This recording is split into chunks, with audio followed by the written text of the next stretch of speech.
lot more than what she's giving today.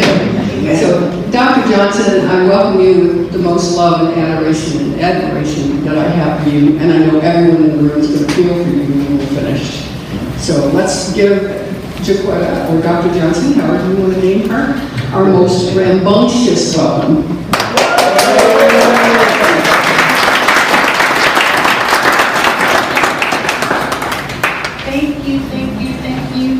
Yes, I definitely use my microphone.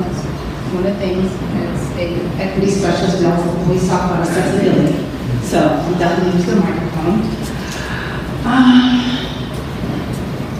There's a lot going on in my heart, so to be very transparent as I go through today. But it is called The Dream and the Reality, Confronting the Nightmares of Racial Disparities in Education. And it's about a love offering today. Next slide here. When we talk about racial disparities in education, we're not talking about intentions. We're talking about outcomes, and about outcomes tell a story about who is fully seen. And so when we talk about who is fully seen, we're talking about people who generally look like me, who are not fully seen. And so when Kathy was talking about being an ally, one of the things we talk about education systems, the first thing we want you to understand is the educational system as we know it was never intended for people to look like me. It just was never set up for that.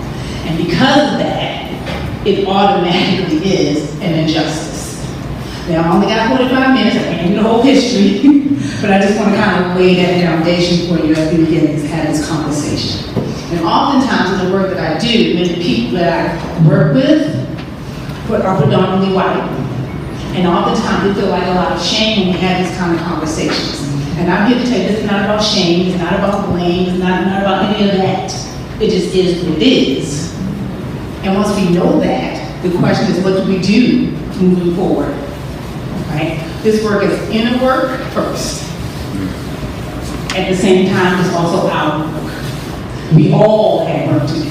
Even as a black person, we have work to do, right? Whether we're black or brown, we all have work to do. So it's not about shame, it's not about blame, or any of that. It's the internal work we also have to do. So today is really about the love offering, and I'm going to talk about my love framework as we move forward. So I just want us to sit in that as we hold space for one another.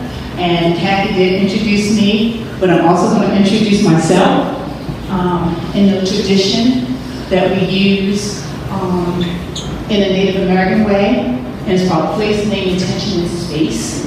And it's a way of building community and trust, and just kind of giving you a little bit more about who I am, and kind of laying the playing field, because we all have a place, a name, an intention, and a space. Because sometimes when you come to spaces and you use a lot of titles and all those other things, you create this hierarchy, right? And also what happens is there's narratives around names and places and spaces. The same thing when we talk about education, right? Where we go to school, the titles we have. So I'm just going to give you a little bit about my place. My place is Baltimore, Maryland, specifically Baltimore City. I'm born and raised in Baltimore City. There's a narrative, right? Specifically Park Heights. Specifically, I go across the street from Park Heights from Pimlico Racetrack. My place also, of all the universities, I went to Morgan, I went to Towson, I got Hopkins, all those other, but my home is Morgan State University. I believe Orange Blue. That is my home, right? And there's a narrative around HBCUs when we talk about racial inequities. Because I'm teaching schools when sometimes they don't even mention HBCUs as an option for students to go. But they'll talk about Towson, but they don't talk about Morgan State or Howard. Okay, so let's talk about inequities. There's a narrative, so I want y'all to stay with me, right? I have 45 minutes, I don't have time. My name is Joquetta Lynn Johnson. My mom, my dad thought I was going to be a boy, so it would name me Joseph. Right, so the Joe came from. And the name Joquetta also has a very ethnic sounding name. And so when we talk about names, we also let names can also become what? An inequity. And an education system also have a belief about names and who can achieve based on names, right or wrong. I know you don't tell them. We have a lot of educators in this space right now as well.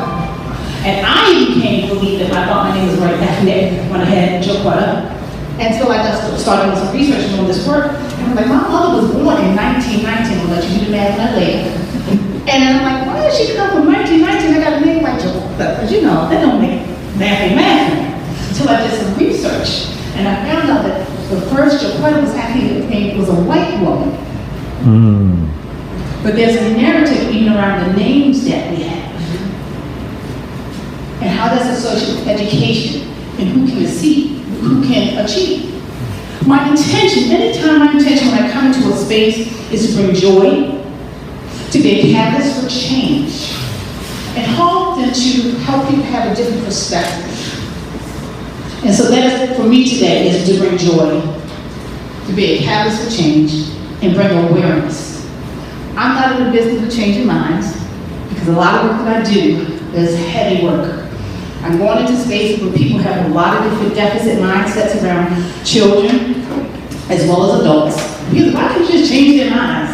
These racist ideas and all the isms. It's not my job to change a mind. It's my job to help to offer perspective for people to do the inner work and offer perspectives and space.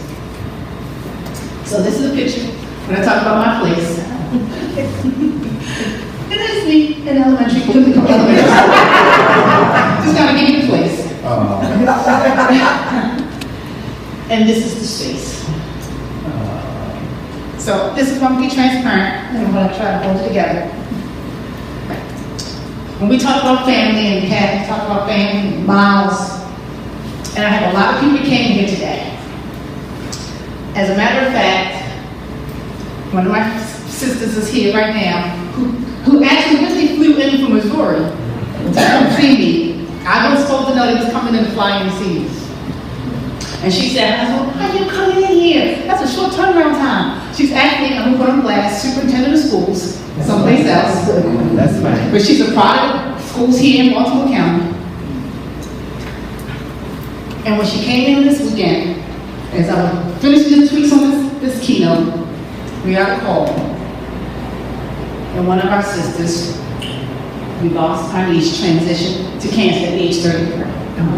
So I bring her to the space today, Mia, who was like a niece to us. She's been banned, and if you ain't know anything about family, you grow up. So I bring her into the space today, right next to my mother, who also lost the battle of cancer many years ago. But my mother, I bring her into this space where they are watching over me today as I give this speech. And my mother taught me about humanity and about being caring and empathetic. And so when all these things was happening, like, wow, today I got this keynote, I was going on the keynote. And then I got a call this morning from my friend Monica. And I got this one, I was doing my devotional. And I got this thing and it says, choose your captain. And it said, you don't get to choose your student, but you get to choose your captain. And it said to me that today is where I'm supposed to be because of everything that's going on. So on this day, I'm supposed to be where I'm supposed to be giving this message. And the reason why this all ties in so perfectly too is because when Kathy asked me to do the speak, why it's also so important, because my birthday is April the 5th.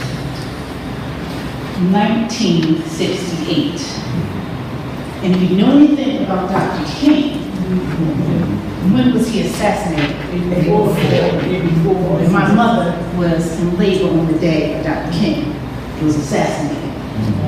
And they always say there's something about when you were born into the world. So all of this ties in together. And so that is why when we talk about the narratives of a mother who was born in 1919, who had an 8th grade education, as I stand here before you as a first-generation doctoral student, but she made sure I got what I needed. This is what we talk about racial inequities. But she's changing the narratives.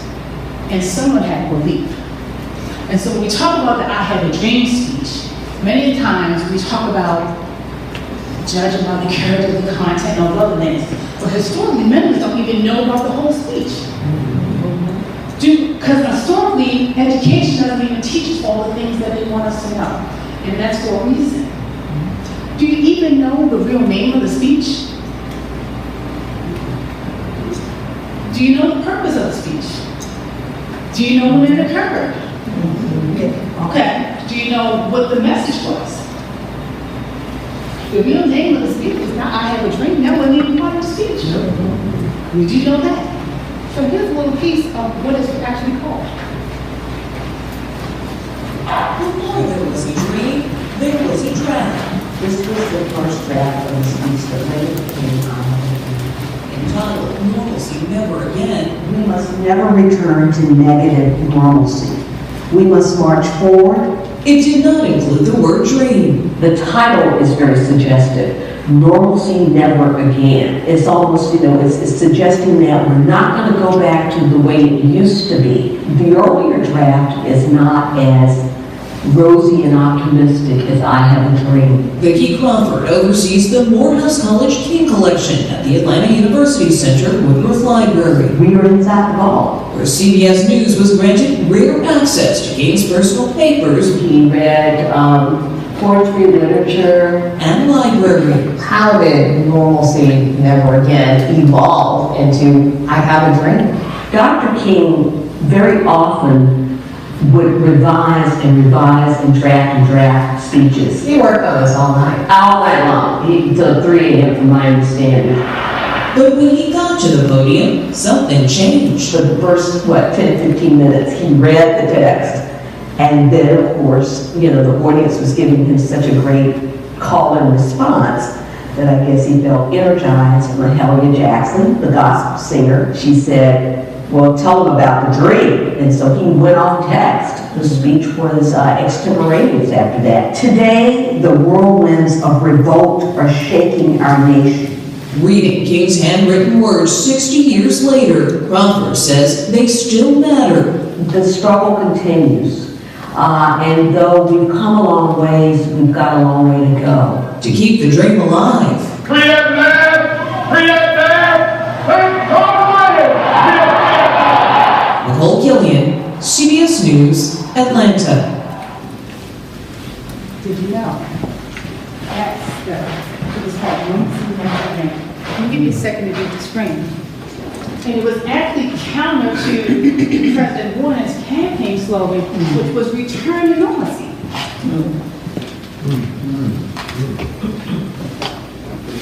And King was arguing that the normal state of American society for black people was unacceptable and must never be allowed to return. So I just want to give you some context about the speech, because we hear it, but we don't often know the history. That it wasn't even about the I Have a Dream speech. And it was Mahalia Jackson, tell me about the speech. Right? And so when you came in, as I was playing a little bit about at the beginning, was just setting the tone, like what the context of the speech was all about.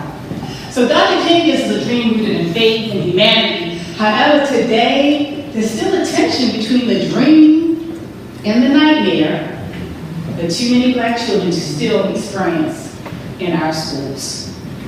And so, what I'm going to talk to you today about is about the racial disparities that is unique to not just one city or one school system. And that what I want you to understand is that what changes from place to place is how it shows up, not whether it exists. Because there's a belief that even though it's happening here, some more affluent areas, it doesn't happen. And trust and believe it still happens even in affluent areas. Quick video, please.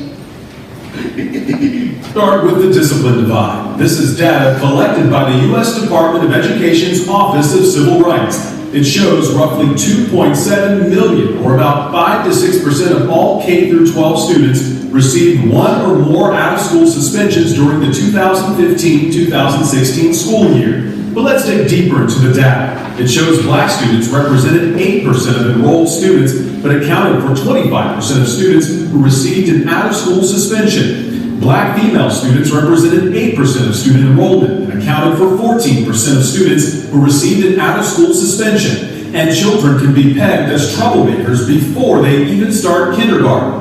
Education Department data from the 2013-2014 school year showed black children represent 19% of preschool enrollment but 47% of preschool children receiving one or more out-of-school suspensions. In comparison, white children represent 41% of preschool enrollment, but 28% of preschool children receiving one or more out-of-school suspensions. Disciplinary actions are often associated with a range of negative life outcomes. Students who are suspended are more likely to drop out of school and have run-ins with the criminal justice system. Black students also face pervasive prejudice when it comes to access to advanced coursework. A report by the Education Trust shows black elementary school students represent only 9% of enrollment in gifted and talented programs. In middle school, black students make up only 10% of students enrolled in 8th grade algebra, and black students make up 15% of high schoolers nationwide, but only 9% of students enrolled in at least one AP course. There's also a disproportionate representation of black students in special education. In 2016, 12% of black students across the nation received services at school for disabilities ranging from emotional disturbances and physical disabilities to intellectual impairment, but only 8.5% of white children received these services. So as you're watching that, what comes up for you? Thoughts? Anything you notice, wonder? Yeah, Elijah Cummings did a study on this, but basically with African American males in the state of Maryland, all 25 districts, including Baltimore City. To me, it's systematic racism, especially with black males, because he targeted black males, and he knows everybody that was black knows we put in special ed, and most of them were suspended. This tells me it's institutionalized. Thank you. We're going to talk about that in a moment. And so I just took on you the big picture, and now I'm going to break it down to you what's happening here in Maryland just a little bit. And then we're going to talk about what you can do, right? Because I'm going to give you a big picture, and then I'm going to narrow it down a little bit about this. So Maryland data shows that black students are 2 times more likely to be identified with certain disabilities compared to peers, more likely to be suspended or expelled starting as early as preschool. And that is problematic. We talk about preschool. You know how old preschoolers are, right? Okay, let's just don't put it out there. Black students at 35% enrolled account for 6% of out-of-school suspensions. Pause on this sit. Some Maryland districts, including Baltimore, students of color, especially African American girls, were more likely to be in gifted programs and advanced placement compared with white peers. Pretty much saying the same things that our video said, but I just want you to see the data here. White students are more likely 5 times likely than African American girls to be in gifted programs, than twice as likely to be in advanced placement classes. Inequities, racial gaps, and academic readiness before kindergarten. You ever tell me before kindergarten? With large disparities, early preparation that predict long-term outcomes. Racial disparities and academic preparation begin before kindergarten, contributing larger gaps in achievement and opportunities. Also, schools serving predominantly students of color often receive less funding, fewer experienced teachers, and fewer enrichment opportunities. Oftentimes, what we hear people talk about achievement gaps, but much of the research and a lot of stuff that I did in my dissertation, I like to say it's not achievement, because achievement would denote that my students are not gifted and talented. It's really about opportunities. And one of the things I offer is that we need to reframe our language, because words matter. Because when you start saying it's about an achievement gap, one would infer that students are not capable. Every child has gifts and talents. When I go to every school, I walk into every building, every child has gifts and talents. What it is that the opportunities gaps, and it is belief gaps. And we're going to talk a bit about beliefs. Okay, we kind of talk about that. And the other thing that I also want to bring up about, and you mentioned this, racial disproportionality is not a location issue, it's a systems issue. Regarding that, the issue isn't where students live, It's about where other systems take place. And then we talk about systems, and whenever I go into schools, and we get, even in the schools, people are like, what's the system going to do? What's the system going to do? Sometimes, you get at work, right? What the company going to do? What they going to do? Here's the thing. I got a secret for you. People make up systems, right? So when we say that, I always say it takes one person, right? I always tell people, sometimes we get so caught in the system and it seems enormous. What do you have control in your circle of influence? Right? What do you have control? I can't control all of this because that seems so out of, too much. What do I have control? Right? And so when we talk about that, that's when I realize the systems are made of policies, practices, patterns, beliefs, and assumptions. And our beliefs and assumptions drive the patterns, the practices, and the policies. And let that sit, just for a second. Beliefs and assumptions drive the patterns, the practices, and the policies. From school dress codes, what I believe how a child's supposed to dress, makes up the dress codes. Grading policies. All that is based upon what I believe and assumptions. And so, and that matters, because beliefs are not neutral. Beliefs lead to expectations, which leads to opportunities, which leads to outcomes. If I believe you can, I'm going to have high expectations for you.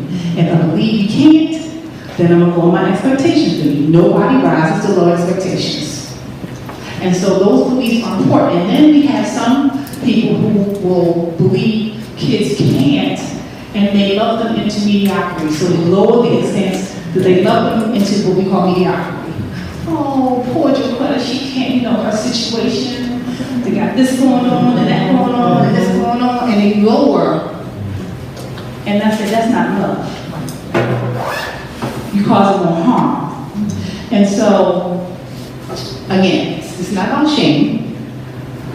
It's not about blame.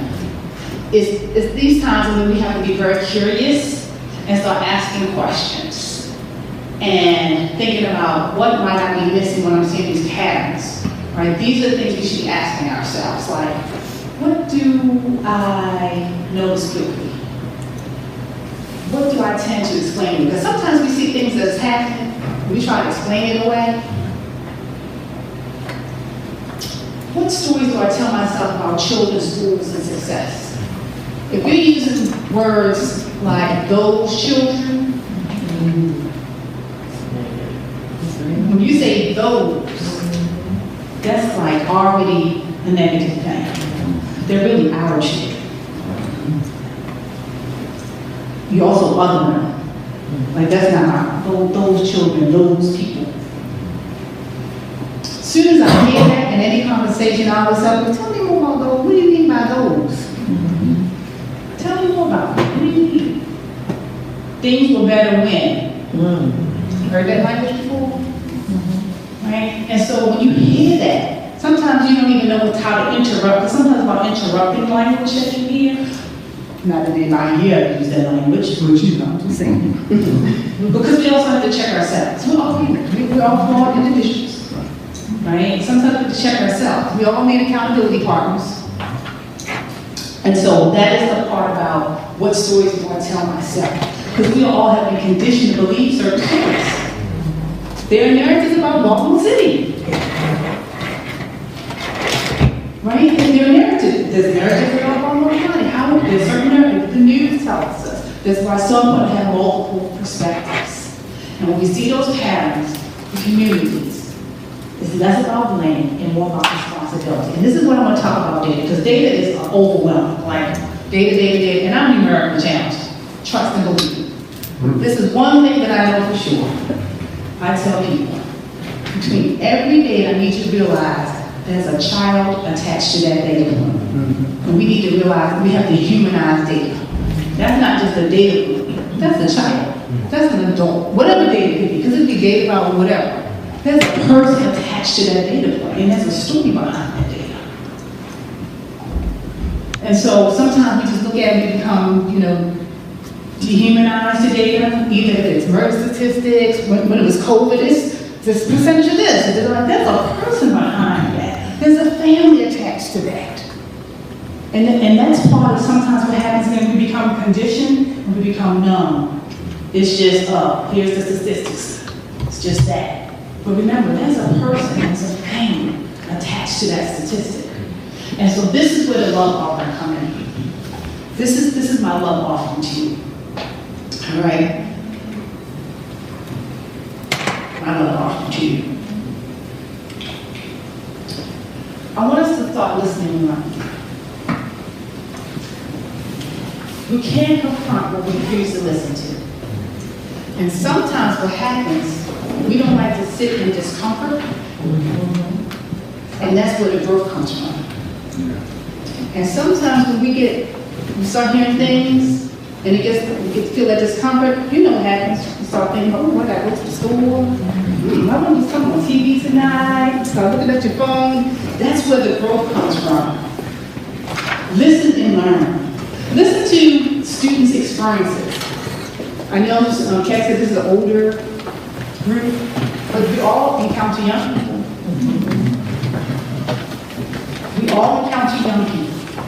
One of the things that I find amazing, I was working as an educator when I'm going to schools, and I'm coaching and working with administrators. They have this, always doing these wonderful things with the best intention. And I said, but did you ask the students what they want? And then what we thought, but did you ask the students what they want? No. Survey. No. No. And even when they did a survey, I said, okay. So what I've been doing is I'm going in, and I can focus groups. I go in and talk to students.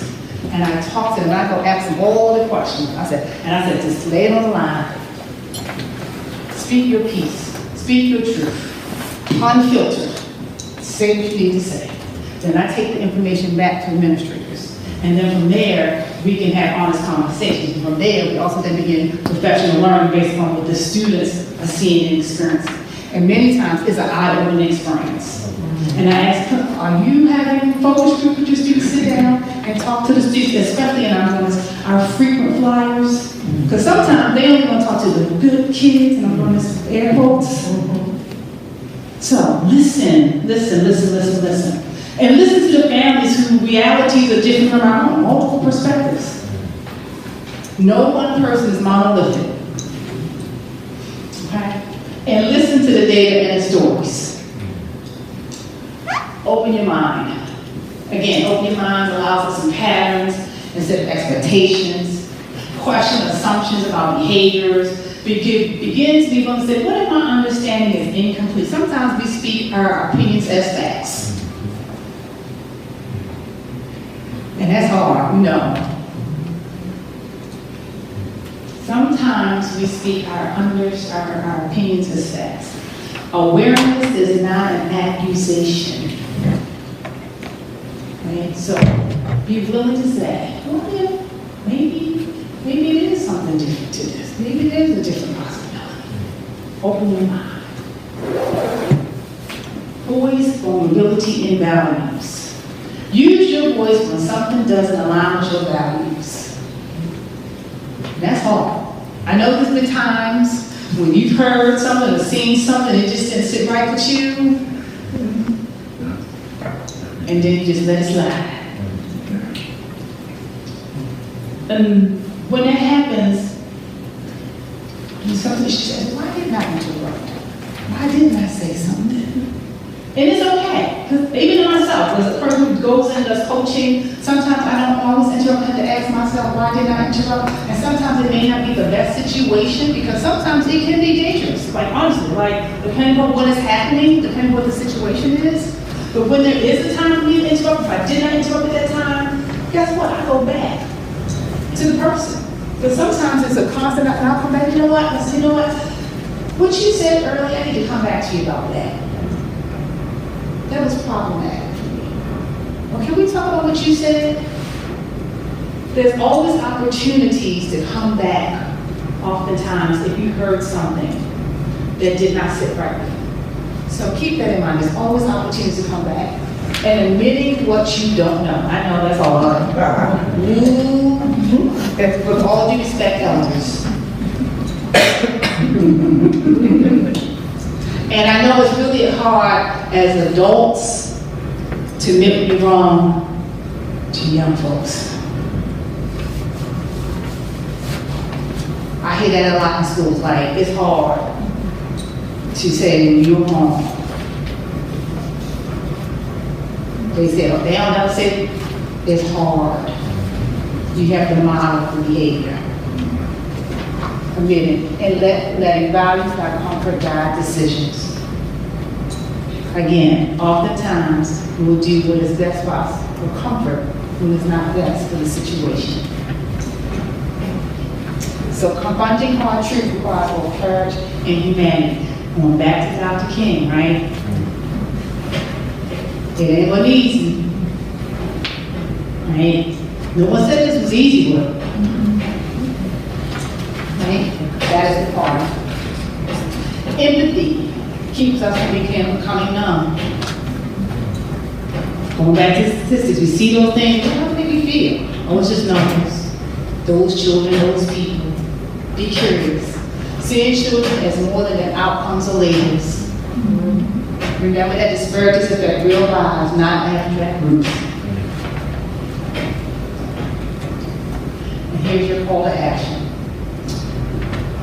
Wake up. When we talk about dreams and all other things. Open your eyes to racial disparities in education about denial and defensiveness. Look at data, listen to lived experiences, and tell the truth. You can't heal what you refuse to see. You can't fix what you don't name. Sometimes we like to just act like things don't happen. I'm a climate and culture coach, and I'm going to places and like, oh, everything's great and fine. Toxic positivity is not good. It is not good. Y'all know about toxic positivity. Oh, everything's great and fine, and then things just grew and grew and grew and grew. Look. So you can't heal what you refuse to see. Remain engaged. Resist the urge to go back to sleep when the truth is uncomfortable. Staying awake means you don't just do MLK Day. We lived it. It's not just a day, it's a way of being. Right? And last, do the work, act with love. Turning awareness into action. All the things. I'm going to leave you with this last piece with Dr. King. In 1967, he spoke to a group of junior high school kids. And the title of his speech was called, "What is the Blueprint for Your Life?" And this is just an excerpt. It's like about 3 minutes. And he was speaking to a group of high school students. But this is an excerpt, but I found it so fascinating. So one of the things that I always love when I'm preparing is when I'm doing my research, like, who knew? He said, I don't have a lot of time. He said, I don't usually do speeches, because this was a speech that he did to some high school students. And I'm going to leave you with this thought. What is the blueprint for your life?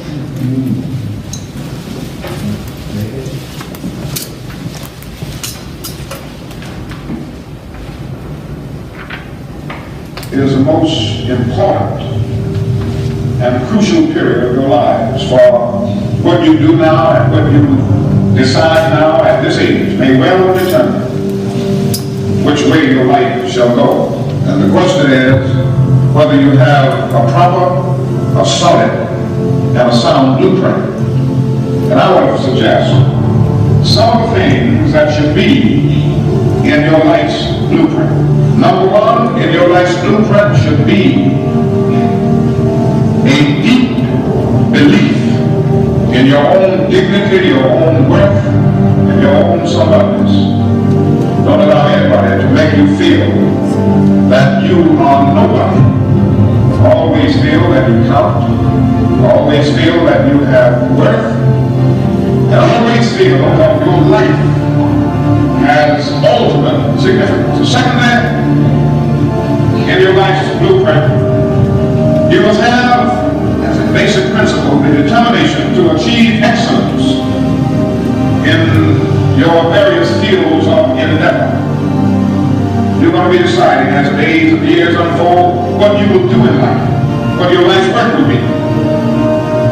Once you discover what it will be, set out to do it, and to do it well. Be a bush if you can't be a tree. If you can't be a highway, just be a trail. If you can't be the sun, be a star. For these are my signs that you win or you fail. Be the best of whatever you are. Finally, in your life's blueprint must be a commitment to the eternal principles of beauty, love, and justice. Well, like none of us, as Methodist staff, we must keep moving. We must keep going. If you can't fly, run. If you can't run, walk. If you can't walk, crawl. But by all means, keep moving.